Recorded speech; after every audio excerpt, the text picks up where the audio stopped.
got a microphone over here too.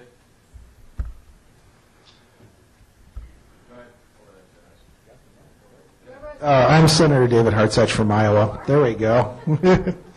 Anyhow, Iowa is a very rural area, and actually many people in our area don't even have access to internet.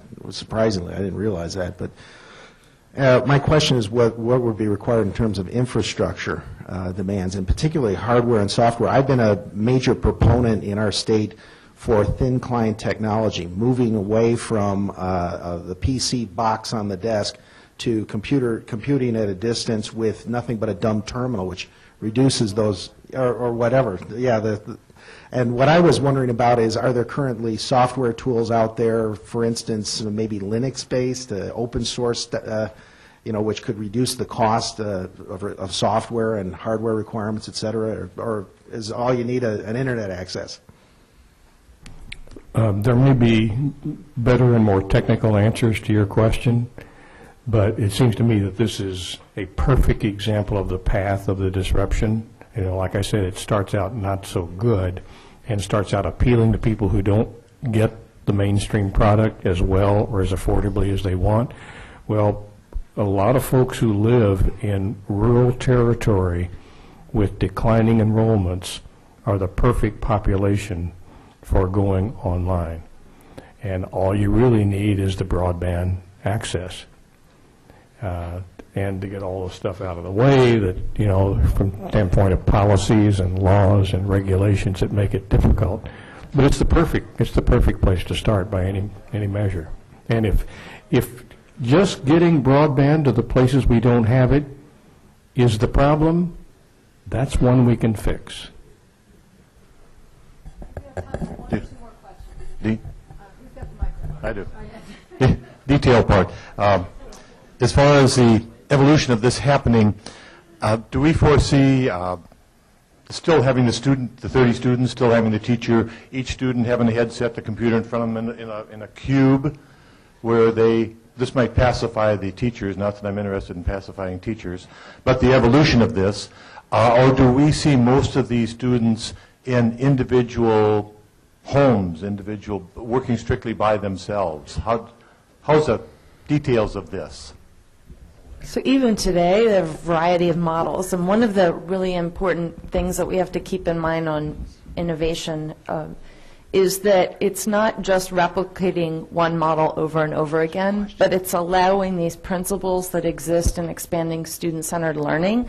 And so right now, I'd say less than half of the students are in models where it's full-time and they're learning from home with a responsible adult and the teachers at a distance. The other half of the students are sometimes in schools, whether elementary, middle, or high schools, taking one or two classes. They're models where students are going to libraries or computer labs or media centers, and you've got 50 kids taking 50 different classes, some of them dual enrollment, some of them credit recovery. There's a facilitator, a teacher on site, but they're all learning from teachers at a distance somewhere else. So there's a whole new model of using human capital, teachers, people, resources, and what students can do and where they can do depends really on, some students need more student support, and so they want to be in a location.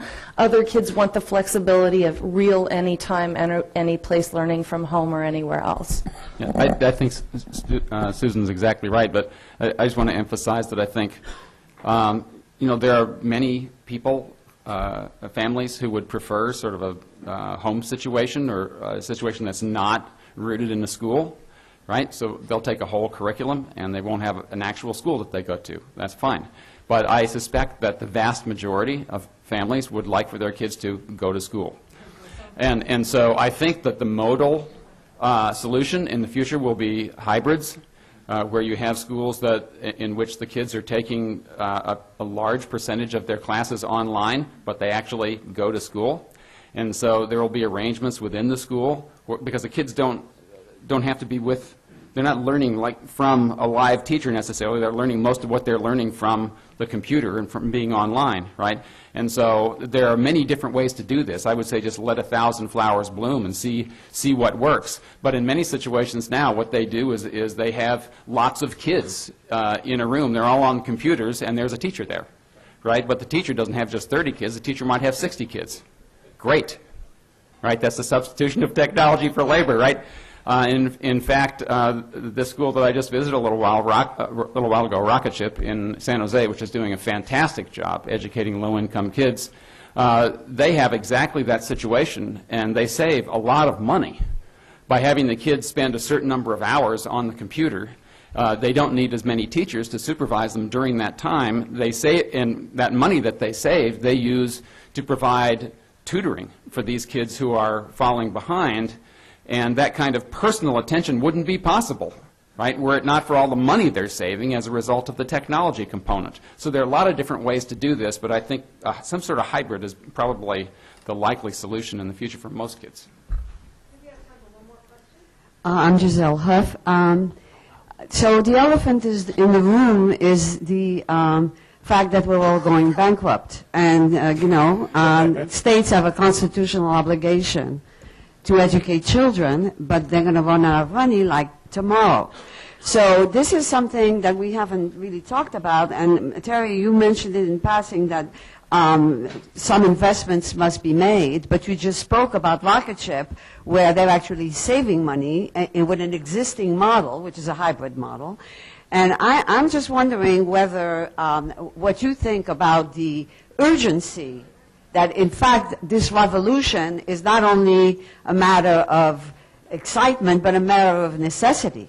Because how are we going to resolve this problem of educating children when we don't have any money to pay teachers? Well, I think that the meltdown is a real opportunity, I mean, it is. Online educational opportunities can be arranged in such a way that they reduce the cost of education, right? Allow schools and districts to offer courses they could never offer otherwise. And so this is an opportunity to vastly extend the reach of technology, right? The only fly in the ointment is that I think that because of the upfront infrastructure cost that these schools have, right, I think it's important to pay them as much as possible so that we can stimulate the supply side, right? But still, I think the meltdown is a real opportunity, and legislators should think about it very seriously as a way to extend the reach of technology. Let me just add quickly, it's not discussed much, but somewhere in the fall of 2008, the constant rise, the trajectory of spending more on K-12 in this country stopped. And I think it's safe to assert right now, even though no one wants to admit it, that there will never be another increase in spending on K-12. You just look at everything going on in the country and in the world. If you're in that industry, you ought to welcome a cap at today's level, because it's never going to be any more, and the trick's going to be to figure out how do you get the results people are looking for within the resources you've got. Can I add one point to that? I think that what happens in economic bad times is that there are tremendous pressures on legislators to move in and save the regular school districts and save their budgets, right? And so as a result, all the newfangled approaches like technology, like the Florida virtual school and so on, people start to think of them as luxuries, right, that we can't afford because we have to save the core. This is a mistake, right? I think it's important to see technology as a way of pursuing real innovation and, over the long term, real cost reduction and productivity increases. This is an opportunity. And on that rousing note, we'll bring it to a close. Thank you so much to our panelists. And I'm sure they'll stick around for a few minutes to discuss further if you'd like to come up and speak with them. Thank you so much for being here.